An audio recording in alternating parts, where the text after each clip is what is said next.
बोलो श्री गणेश भगवान की जय, कृष्ण भगवान की जय, बलदाऊ भगवान की जय।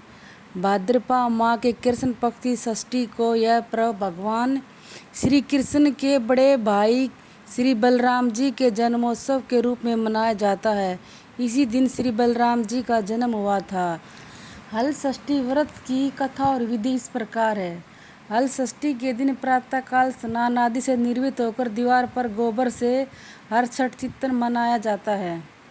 इसमें गणेश, लक्ष्मी, शिव, पार्वती, सूर्य, चंद्रमा, गंगा, यमुना आदि के चित्र बनाए जाते हैं।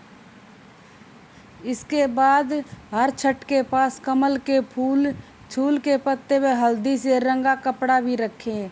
हल षष्ठी की पूजा में पिसाई के चावल, महुआ व आदि का प्रसाद चढ़ाया जाता है। इस पूजा में सतनजा यानी कि 7 प्रकार का भुना हुआ अनाज चढ़ाया जाता है। प्राचीन काल में ग्वालिन थी, उसका प्रसव काल अत्यंत निकट था। एक ओर वह प्रसव से व्याकुल थी तो दूसरी ओर उसका मन गौ रस, दूध, दही बेचने में लगा हुआ था। उसने सोचा कि यदि प्रसव हो गया तो गौ रस यूं ही पड़ा रह जाएगा। यह सोचकर उसने दूध दही के घड़े सिर पर रखे और बेचने के लिए चल दी, किंतु कुछ दूर पहुंचने पर उसे असहनीय पीड़ा हुई। वह एक झरबेरी की ओट में चली गई और वहां उसने एक बच्चे को जन्म दिया। वह बच्चे को वहीं छोड़कर पास के गांवों में दूध दही बेचने चली गई। संयोग से उस दिन हल षष्ठी थी। गाय भैंस से मिश्रित दूध को केवल भैंस का दूध बताकर उसने सीधे साधे गांव वालों में बेच दिया। उधर जिस झरबेरी के नीचे उसने बच्चे को छोड़ा था, उसके समीप ही के खेत में किसान हल जोत रहा था। अचानक उसके बैल भटक उठे और हल का फल शरीर में चुभने से वह बालक मर गया। इस घटना से किसान बहुत दुखी हुआ, फिर भी उसने हिम्मत और धैर्य से काम लिया। उसने झरबेरी के कांटों से ही बच्चे के चिरे हुए पेट में टाँके लगाए और उसे वहीं छोड़कर चला गया।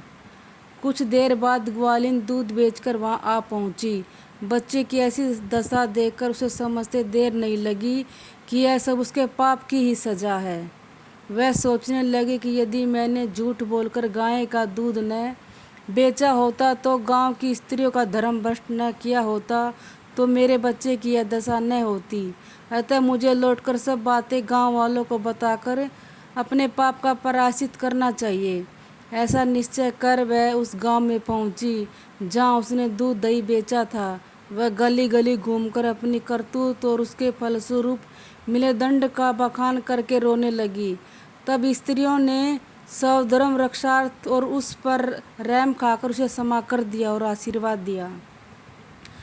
बहुत सी स्त्रियां द्वारा आशीर्वाद लेकर जब वह पुण्य झरबेरी के नीचे पहुंची तो यह देखकर आश्चर्यचकित रह गई कि वहां उसका पुत्र जीवित अवस्था में था। तभी उसने स्वार्थ के झूठे बोलने को ब्रह्म हत्या के समान समझा और कभी न झूठ बोलने का प्रण कर लिया। भगवान बलराम के जन्मदिन के उपलक्ष्य में मनाया जाने वाला यह पर्व किसानों के लिए विशेष होता है। भगवान बलराम का शस्त्र हल था, इसलिए किसान इस दिन हल और बैल की पूजा करते हैं। इस दिन स्त्री अपने पुत्र के दीर्घायु के लिए व्रत भी रखती हैं।